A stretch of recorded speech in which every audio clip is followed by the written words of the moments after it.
All right, we're live. So welcome everybody to this remote interview. My name is Lisette, and I'm interviewing people and companies doing great things remotely. And today on the line, all the way from Lisbon in Portugal, I've got Elisa Reggiardo. Elisa, you are a partner marketing or a marketing partner at Slite, which is a modern knowledge base that helps teams escape the chaos of information overload. That's certainly got my attention because that is a huge problem. We'll dive into that in a second, but let's start with our first question, which is what does your virtual office look like and what do you need to get your work done? Thank you for having me, first of all. Very happy to be here and start by sharing what my virtual office looks like. If we start from where I'm right now, I'm living in Lisbon, as you mentioned, and my virtual office is from home in terms of the physical space. From time to time, I swap places with my wife, who also works remotely. And so whenever we need a fresh environment around us, we swap places within our home. Now, when it comes to um, the virtual side of it, not the physical one, I work within 100% remote team. There is no one else right now from my team or my company in Lisbon. And I that means that we don't get to see each other physically that often. But at Slide, there is this very crucial concept that caught my attention when I started, like working with a team, which was remote first, not remote only. And so, because we are a remote team, the team also gets to gather a couple of times a year, twice a year when it comes to the entire team. And there are like also some situations where just like a specific team within Slide will meet and like work together or brainstorm or just like bond a little bit more as a team. So I would say that it's pretty much virtual except for those moments that have been like carefully curated by the people ops team. And i I tend to spend most of my day in Slide. It's not intended. I actually spent lots of time in Slide before joining Slide, as someone that had been like using it for years and working remotely for years now, simply because to me, when working remotely, documentation is super, super crucial, not only because of the fluctuation of team members that happens naturally in startups, but because you do need to put information out there accessible to the rest of your team members so that the work can be done without you spending all day, like in synchronous meetings, for instance, right? So I would say my remote setup is a knowledge hub. In this case, it's Slide. I also use Slack for like more casual interactions or more urgent ones, but mostly for the social part. We tend to like share like how our weekend was. I always kind of feel a little bit sad when my weekend is not so exciting because the team shares these like amazing pictures and I did this with my kids and I'm like, oh my god, I just spent my weekend watching TV and movies and documentaries. And then, yeah, a couple of more tools here and there, but I would say most of my days is across those two. I don't have that many meetings, which, like it's great because it gives me time to, like deep dive and think and brainstorm and, like be more thoughtful about what I do with my partners. And so instead of spending so much time meeting internally, I get to spend more time with my partners and like building relationships with them, which to me it's such a crucial part of partnerships. I have a million questions, but the first one that we're going to start out with. So you're working at home, and your wife is also working at home, and I think that that's a common situation where we're working at home, and our partners are there, our families are there. Did you always, even before the pandemic, did you also have that set up? Not really, because she was convinced she wouldn't thrive in remote. So I have been working remotely since I would say, I think it was 2017-ish, more or less. I tried coworks, didn't work for me. It just distracts me a little bit, so I found that I'm more productive within my controlled environment. And then at the time, she was working in an office, and I always ask her, why don't you try and find a place, you know, like where you can also, you know, like find what works best in terms of the physical, you know, like setup. And she's like, no, I don't think I would thrive in that. You know, like she works in product. So to her, like this communication and tight relationship with very different teams is key, because they tend to be like this bridge between several stakeholders in the company. And well, I think she learned the lesson, like many, many others, through the pandemic. And I remember, like from time to time, when I see her like being very happy working from home, I'm like, babe, see, it wasn't that hard. I told you so. I But try to so avoid saying it, but yeah, I feel that. the bigger question though is how did you guys manage to then work together from the same space and just still stay, stay sane? I mean, during the pandemic, we were all surviving in the same space. And I kept telling my husband, like, I love you, but 24/7 love you is like a lot. So Yeah. what are kind of the things that you both have done to keep yourselves both productive and sane working from home Mhm. together? So there is the space component.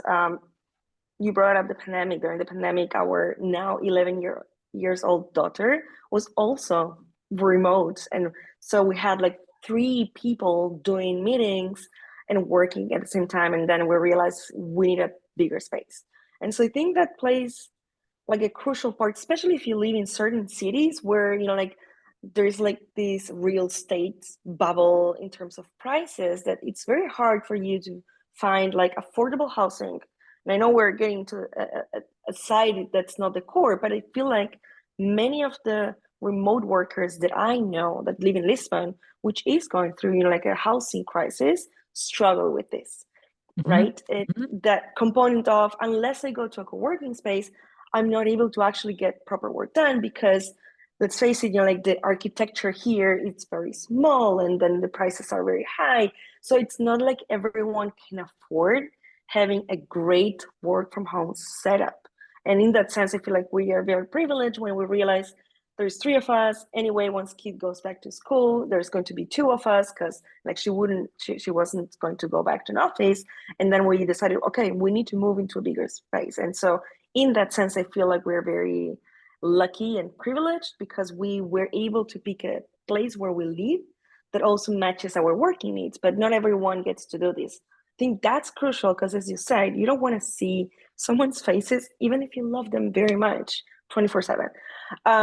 Right? And so that physical distance, like not being in the same rooms, working, or like even nearby, I can go 8 hours working, focused, without seeing her. Um, but then we also get to have like lunch together, which is amazing. And you Totally. know, like from time to time, we get to say, okay, you know, like we haven't stepped out of the home, you know, like for a couple of days, let's go have lunch together. And so I think that's like the balance that you were, you know, like trying to untap in the conversation. It can, for me especially, it can be a slippery slope. Like I need to put lots of boundaries in terms of, you know, like when do I start and when do I end? It's not necessarily something that to me happens because of the remote setup. I guess it's just always been like this. Like when I get into something, the borders of, you know, like life and work and, you know, like anything I'm passionate about are very blurry. But I think that the remote setup enhances that fragility to, you know, like really separate things. um, I guess in terms of like how it affects the family, on one end, I think our daughter is so much more used to hear, you know, like about building software and, you know, like working remotely. So I do think that the new generation of kids that have parents that are working from home or working remotely, they're going to be so much more prepared for this setup. And I'm just like, I can't wait to see what this generation is going to look like when they join the workforce, with this all this context and years of normalizing a different way of working. Um, and then, I yeah, love I it. guess you're right. Yeah, Yeah. you're actually reminding me. I was listening to an interview with Seth Godin and Matt Mullenweg, actually, and Seth posed the question: say, like in 100 years, somebody said, like, we'd all say we'd been working remotely for 100 years. And then somebody said, like, hey, I've got an idea. Why don't we commute a really long way and we all meet in the same place at the same time, and like we all get together. Like, it would sound insane if you did it the other way around. So I too am curious, like with kids now, they're sort of growing up working Yeah, remotely with video games and collaborating with people all over the world. I mean, my neighbor, he's 6 now. He learned how to speak English from playing Minecraft with other people all over the world. Amazing. Like, he's already learning collaboration skills on that level, right? Like, that's going to be so powerful. All right, 100%. but let's dive into Slite for a little bit because I'm really curious about this. It's a modern knowledge base that helps teams escape the chaos of information overload. And I saw on the platform, it's a collaboration platform to bring together ideas and processes and projects. So tell me a little bit about what Slite is and how does it help with information overload? Um, I think that before diving into how it helps with the overload, I did want to mention how much personally it's crucial to somehow um, build this knowledge hub when you're working remotely. And I'm saying these maybe like from even before using Slide or even way much before joining Slide as a team member. I did use it for quite a few years before joining the team, so switching sides, but I just simply cannot imagine how it would be like working remotely or in a distributed team without having like a place to go where you find answers to anything that you need to know to get something done. I know it sounds obvious, but I just I think that it's crucial for teams to find whatever works best for them to build this some sort of collective knowledge hub where everyone can access information and retrieve it, because that's the only way teams are going to be able to execute their roles in as much autonomous way possible. Now, yes, this was true in an office setup, but it's even more relevant in a remote setup if you think about the fact that you're not casually just catching information and like in the kitchen grabbing a coffee with someone, right? So because there isn't this like casual flow of information that kind of like feeds your brain and then you can connect the dots, the alternative to that is documentation, documentation, and then empowering people to work asynchronously. So kind of like slowing down a little bit these like immediate expectations that we Hmm. have when we switch um, from office setups to remote ones. And I think you were talking in a previous episode, and it really caught my attention how you very clearly put it out there that many teams are trying to replicate the in-office behaviors into a remote setup. And so that would be, like a big way of like trying to get these immediate reactions, right? Like, and so if you think about it, I think documentation can help teams to kind of slow down, understand that there is a moment for urgent reactions and there is one for asynchronous communication, which asynchronous doesn't mean immediate. And there should be also like a leveling of the expectations within the team and the company around that. And so going back to your question, I think that's what Slide helps, and I've experienced it by being a customer and working remotely, but also having parts of the team that were not remote, so they were distributed. However, they were not working with me or next to me. I was remote. Some people were remote. Some people were working from an office. And at the time we were using Slide, and I don't know how we would be able to get anything done without having, like, this is the process for a refund, or this is how this feature works, or this is, like the feedback we've been collecting from customer, or this is the roadmap that we have for product. These are the projects that like marketing is working on. These are our OKRs. Like the list goes on, but nothing of what was being done would not be documented. And that's kind of like, I think, a very healthy approach to remote or hybrid teams for them to like have clarity, Mhm. have like a goals and be able to pursue them. How do you keep it organized? I mean, first, let me ask how many people on the Mhm. Slite team? Let's see how big the team is first. I think it's 30 something. Yeah. Okay. Okay. So that's quite a number of people. So you've Hmm, got hmm, at 30-ish people contributing to this information management system. How did you establish the protocols? Because you hmm. clearly have a process for this. How did you guys like Yeah. sit down? Like I've always said to people, you want to sit down and create a team agreement with each other, but everybody's process looks differently. So here you're saying we need to level the expectations together and we need to contribute, because if you're going to have an information management system, people are going to be contributing and taking out. There's chaos is going to happen quickly, right? So Yeah. what is the process? How did you level Yeah. expectations? Um, I think that when it comes to that topic, there's a connection with culture as well. And so Hmm. I didn't see the culture evolve because I kind of arrived late to Slide, right? I just joined a couple of months ago. And I must say, I asked myself the same question. What was the reasoning behind the knowledge organization? Because as someone that had been using the exact same product, but for another company, the way that our knowledge was organized at my previous company, it was very different, right? And I guess there are no right and wrongs. I think it also comes very organically, and the more organically it comes up, the more adoption you see for everyone to navigate and contribute. Kind of like crowdsourcing the way that you're going to be building your knowledge base. I've seen, for instance, in Slide, we have in Slide, it's very Inception, I know. We have kind of like channels for every team. And then within each channel, each team has documentation divided in whatever makes sense for the team, right? And Hmm. so you can go deep into loads of levels. Some teams, like have it by topic. Some team have it by, I don't know, like more the how-tos and projects. And so it depends on the team, it depends on the stakeholder.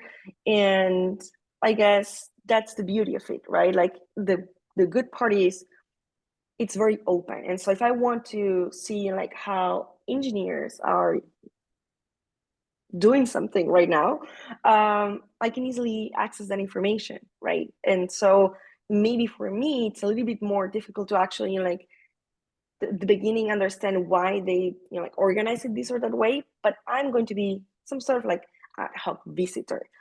The team that's using that organization for that knowledge the most is familiar with it because it's being crowdsourced, right? It's not like we have one person dedicated to document everything at Slide. Everyone is documenting everything all the time. And then it's up to each team to establish their own individual protocols for that documentation. And so I guess the question is when each team is doing their own thing, how does then the company stay organized as a whole? If one key team can do all these different things, how do you all align as one company Mhm. moving forward? That's the part that I think touches culture quite a bit, Hmm. because I think there is this connection between, like how you work and what do you do, right? And so I think that when there is clarity on what are your goals, what do you do? And for instance, I was very, very appreciative of finding out that Slide had been working with OKRs for a couple of years now, because to me that's like a great framework, and there are others which are very valid, but to me, OKRs are a great framework to organize what do we do. And so if you start with like understanding, does the team have clarity on what do they need to do? Then the documentation organization is going to be more natural because it's going to kind of like drill down out of this consensus that there is of what do we need to achieve. And then to achieve that, what do we need to do? How do we do that is the part where you get to document, right? And Right. so if you have this understanding and clarity, I think that the documentation comes a little bit more organic. But I guess also you could say you have channels for each team. And so, like as long as each team has a channel within their channel, they can, like paint the walls with whichever color they want in a way, right? And then there's also the shared one, which is kind of like the company hub, I would say. And that one is, like taken care by people ops, but also a place where we all get to update something if we find it outdated, for instance.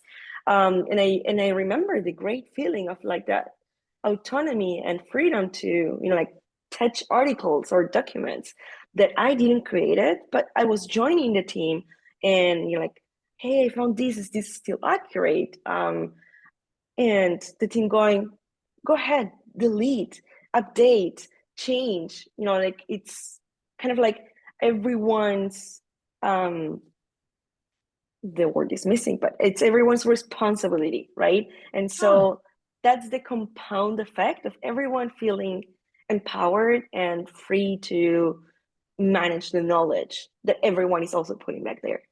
And I assume that there's version history. So if something is a Yes. mistake, you can always go back. I mean, that's like part of Yeah, having the technology and tools. It's exactly. right. Yeah. How do you find all the information? Is that a problem? It used to be, to be honest. The more information there is, the more challenging it gets. But and without like wanting to get too deep into these, because I'm not great at talking about AI, but somehow they did this like magic trick back in January. The team built in just a matter of weeks an AI assistant that basically, instead of like you searching for an article by keyword, now I'm all the time talking with Slite, or Ask, which is the name of the feature, and I go like, hey, where can I find this, or how do I do that? And literally, I prompt it with questions, and it shoots paragraphs of responses back to me based on everything that's been documented. And then it can also it relates it back to, I got this information from this article, this one from this article. And so it's like a conversation with your knowledge base. And I think that the one magic thing in the middle of all of this, which we came to realize very early in the process of building that AI assistant, was how are we going to teach the AI that some articles might be outdated, right? Because Mhm. that's the heavy lifting of documenting. It's easy to go and write an SOP. Up until when is it valid? What happens if you forget to update it, right? And so with the release of another feature, I think it's the puzzle starts to, like to take a clearer shape, which is if your documents have statuses, and whenever someone reads it, flags this or that status, or you automate that by saying, I'm going to, like have to review this in 3 months. In 3 months, please, like ping me and let's review it and set it up as like, okay, it's good to go again.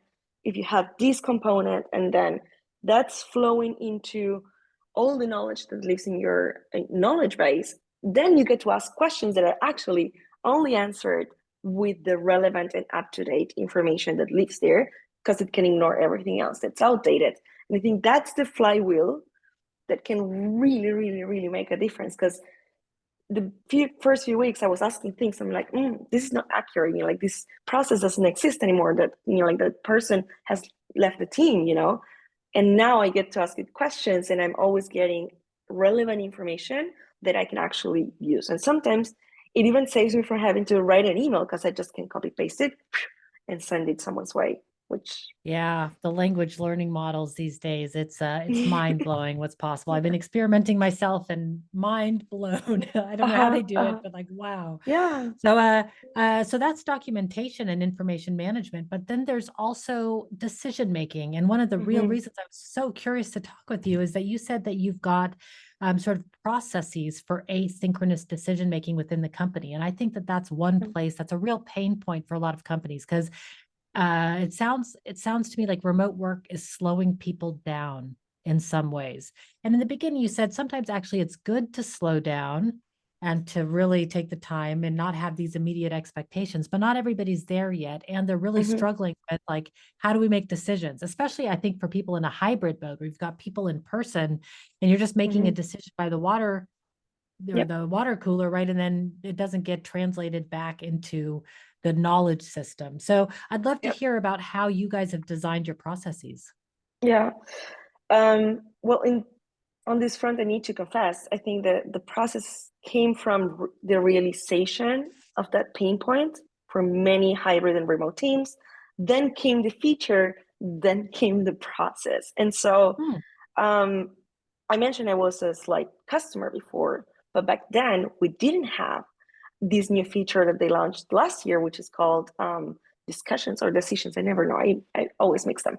Um, and basically to us, it was this other company, it was a struggle finding when someone decided something, why, what was the thought process, and like what was the outcome, and what were all the other like considerations that we're taking, to arrive to that conclusion or decision. And I, like from what I understand, and I've read, like the why did Slide get to build this feature, we were an isolated case. Many teams out there, as you're saying, sometimes take a decision, like with two team members that are together, like at the kitchen of the office, or they just met, and all of that just transforms into action, but you can never circle back to that. And that's, I think, the beauty of having this feature that allows us to, without having very black or white processes for it, because I think everything, again, I'm gonna say this word one more time, but it just comes organically. It's like it is, we just, whenever there is something that needs to be discussed, that it's going to be like require an action, or that you need to involve more stakeholders, or that it's going to involve doing something afterwards, or investing in time or money, anything, organically the team goes and starts a discussion, and the discussion can be closed once a decision has been made. You can reference to that discussion in any document you have. Say you're planning, like what are you going to do next month or next quarter. You can always like document what you're going to do, but like when did you discuss that, right? And well, some discussions or brainstorms are like more suitable to be done in like a tete-a-tete type of setup, and you're like on a call, or like a brainstorm synchronous session. It's also great, like when it comes to analyzing information or data, to be able to consolidate all the information in one place. And that's kind of like what we call discussions. And then referencing back to documents. So that kind of like connection allows people to gather all the context whenever they need to shift the decision, right? Because we all know nowadays, more than ever, especially, companies need to pivot quite often, right? Mhm. And some small things, some big ones. But how can you pivot if you don't have the historical understanding on why did you drop that idea and pick this one instead? And so where can you go next? And that's, I think, what decisions or discussions are able to address, being able to documenting your thought process to arrive to a decision, and then use that in your team documentation to really, really take the knowledge sharing a step further. I love it. So basically, you're opening up a discussion and then documenting the thought process behind the decision that needs to be made, and then you can close it, but it still exists as sort of an entity Yes. that can be linked to. So now you've just got these like a whole list of different decisions that have been made. Is there a specific format that everybody uses for that, or No, it's just okay? it's different. It tends to be like it feels like a dialogue, but without this urgency of the chat format, like, and I think that's the part where I was also getting at with me, like slowing down a little bit. And um, I know that there is this concern, and I think it's also something we talk about a lot of, is remote slowing progress down, right? I know it's something we ask ourselves quite often as a remote team and as a team serving remote teams. Um, I think that in some points there might be a little bit more of a delay on things that to get into action, but it depends quite a lot on the culture. And if you think about it, it might also be because we're in a stage of like the society where like everything is very immediate, right? Um, Messages, notifications, and this like pace that we're living at. But if you think about it, we're not impulsive when we make big decisions in our lives. Why would we at work? Right? And so deciding something on me, like in the heat of a Slack chat exchange, might not be ideal, even if it's faster, because is that urgency really, really needed always? And so I think that the magic lies on finding the balance, right? Like not everything needs to happen now immediately. And if everything is urgent, nothing is. Um, but if you Right. can slow down, the quality of your work is going to be so much, like robust. You're going to be more thoughtful about the decisions you make and how you get things done. And I think, yes, there is a thin balance that goes from company to company, team to team, and even to each individual, right? So yeah. Yeah, I love that. So we need to, I mean, it comes back to being intentional and more deliberate. In a remote environment, you just can't be as sloppy, let's say, as you could be in an in-person environment where you can just fix things really quickly. So pros and cons to both environments. It's not like remote is the cure-all for everything. It's just that it's different. We have to recognize its limitations. So I can see that. Um, how many hours of meetings do you have per week, do you think on average? I'm checking my calendar behind you. I don't think that I have that many. I mean, with my team, I have 45 minutes a week only. It's kind of like a powwow, we call it. There's an agenda, Mhm. documented, of course. Um, we document in advance and we document during the meeting so we know, like what the key takeaways were. And that's it. That in terms of like our marketing team meeting, it's 45 minutes a week. We don't have also company-wide all hands, which I found very interesting when I joined. I'm like, how does this work? And then I started getting, like quite often, um, on the general Slack channel, our CEO shares, like updates.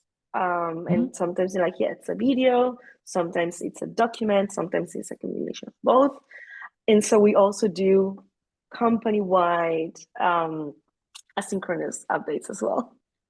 Oh, so in a way, you're having an all hands meeting, but it's a continuous all hands meeting that is done just via asynchronous. And so you're doing video updates and document updates, but everybody's a part of that conversation. Oh, I really Everyone. like that.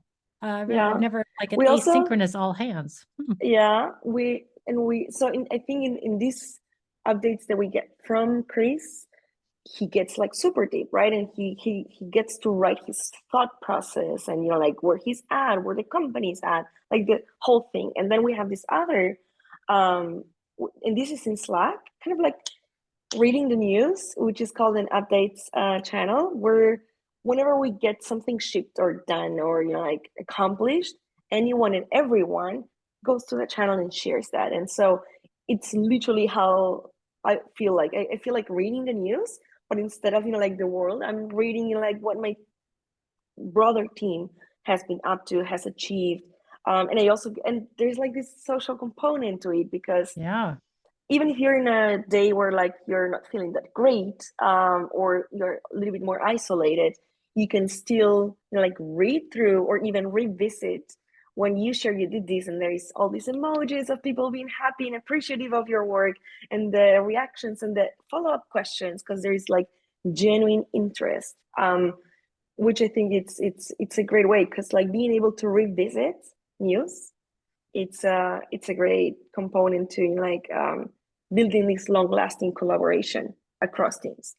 Yeah, yeah. I mean, I have for myself a kudo wall on my wall just to remember like that good things happen, because like running a business Yep. is hard. And so, or like, being on a team can be really difficult. It's hard. So it's good to have a place where you remember the good stuff. What about conflict? What happens with conflict on the team? Is there a process for that, or how does that get Mhm. worked out? Um, Maybe I haven't seen it in first person because I've been here for like it's gonna be 3 months. Ah, you're in the rosy Yeah, period, Sid. Everybody's on right. their best behavior. Yeah, Yeah. yeah. Not the reason for sure there has been. I mean, but I think from what I've, like from the conversations I've had with the team, everyone, and this is the part where I feel like sometimes when we talk about documentation, it's very culture driven, right? So depending on the culture you have, you're going to work this or that way, you're going to collaborate this or that way. And so, of course, no culture is perfect, but one of the reasons I applied to Slide was because I was looking for a very specific company culture. And that meant, like a place where you can speak up, you can share thoughts, and it's always going to be listened and welcomed. Like, of course, it needs to be intentional, as you were saying. I love that word. That's what I've seen these months. Like there is this great openness to share feedback and like kind of like question things, and like sometimes even like share like criticism. That's the word, criticism on how something was done. But I think everyone's operating with in the from the angle of assuming best intentions. And so that opens so much more everyone to just share their feedback. And maybe that's the part that kind of like avoids conflict to escalate, right? And so the communication part, I think, is a great milestone to build a team where communication can be that and not necessarily escalate to kind of conflict in the like heavy sense of the word. Right. In that case, really the transparency of the system really aids in terms of keeping conflict at a minimum. There's always going to be conflict, but we don't have to like the people that we work with. We just have to be able to work well together. You're not going to like everybody, but you can still work well with them. Yeah. So that's an interesting. You did mention we're running out of time. I've got all these questions, True. but you did mention that with the team building that you do sometimes get together in person. So how does that work at Slide? Does each team get to just decide like, hey, let's get together? Or is it a certain number of times per year? Or if you want to just go visit somebody in another country, can you just do that? How does it work? So there is this concept called off-slites, which is kind of like a team off-site, but Cute. off-slite. And those are company-wide, happen twice a year. I'm going to be joining my first one in May, so I'm really, really looking forward to it. And basically, the rest of the events are ad hoc. So we do have company of slides, entire company happens twice a year. And then we have, when you join the company, you get to meet your team. So either the one person you work very closely with, or the entire team gets together. For instance, when I joined back in January, because I live in Lisbon and everyone loves Lisbon just like me, As the they should, marketing team, as they right? should. Yeah. The marketing team got together for a week in Lisbon, so we got to meet each other. We got to work together. We actually shipped a new feature while being together. So we're all sitting and launching a product in product hand. And so I think those moments, more than just being, which is very important part of for socializing and bonding, they are also for working together. And my biggest takeaway was that I got to see, like the behind the screen or behind the computer way of working of your team members. And I think that's so important because it's so easy, especially if you're a team where you don't do that many meetings, to kind of like imagine things or like put emotions into words that you're reading, right? And so being able to meet people, understand that, like tone of voice in written is not always as equivalent to in person, is just like made my life and me joining the team so much easier. That meeting, like right in my first month was great. It really helped me feel more at ease with everyone, and also like I can be a bubbly personality, right? And so I always tend to be careful of like, am I talking too much? And it put me at ease with like, okay, this team is actually just got who I am. They know, that if I'm talking a lot, it's because I'm very passionate about topics and not because I want to just occupy space. So I think that when you say, and I'm going to go back to a great thing you used, it's about being intentional. I think like especially with this economic crisis going on, teams need to be intentional about what they spend in terms of getting together. But like sometimes investing in it's very, very important, and it can take your team long ways in terms of getting everyone on the same page, getting Yeah. everyone, like to really feel like they can work better together. And so, or accomplishing something in person together has that extra boost, right, of energy that you get to feel when you've done something physically in the same place, right? And so I Yeah. think that while every company is measuring pennies right now, and they should, it's also important for like them to consider, would investing in getting my team together have positive consequences on the middle and long run? And I think it would. Yeah, I really like the idea of teams just and not just a whole companies getting together. I think that Mm-hmm. that can be really good, but very difficult to do, very expensive. But like just Yep. individual teams saying like, "Hey, let's Yep. just meet for a week and like really get to know each other." I had the same experience with a colleague I worked with almost 10 years ago now, Sergey. He's Russian, and in Mm-hmm. his writing, he was very direct and blunt. Mm-hmm. And as an Mm-hmm. American, like it was just not, reading it, it was just like, whoa, that's harsh. But knowing him, I was like, it's just a writing style. It has nothing to do. Like I don't Yeah. take it personally. It's just how he writes. It has nothing to do with what he Exactly. feels. So yeah, those are the kind of things that we can Yeah. really suss out when we get together in person. All Yeah. right, I've got two last questions. One of them's really easy. One of them's a little easy. So the little easy one is if people were just starting out in terms of creating their knowledge base together, or they've got a knowledge base and it's a big mess. That's probably more likely, right? More than people that are just starting out. What would you give as advice for what do you do? Where do you start if you want to Mm-hmm. start organizing information in a better way? Um,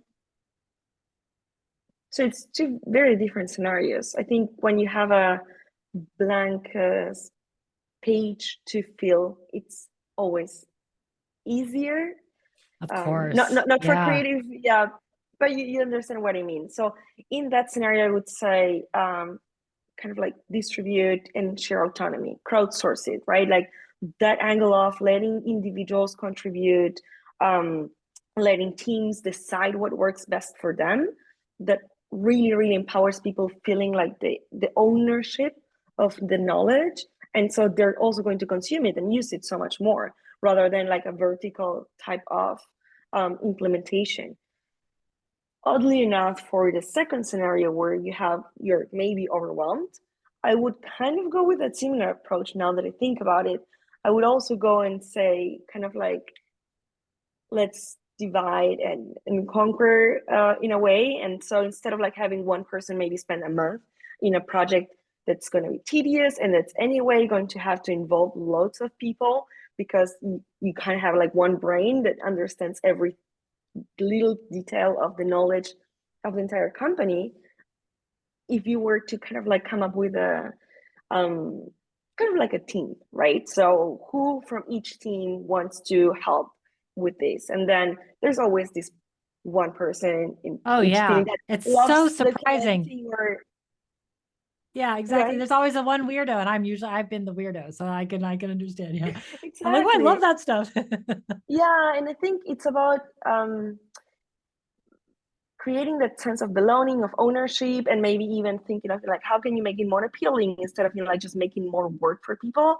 And sometimes it's something as easy of like it's spring, right, or spring cleaning, or Marie Kondo project, right? Let's go and clean things, and you're like and go minimal again and then build from there on, but involving multiple team members will always like be more efficient at the end than having like one person do it and have to chase different team members.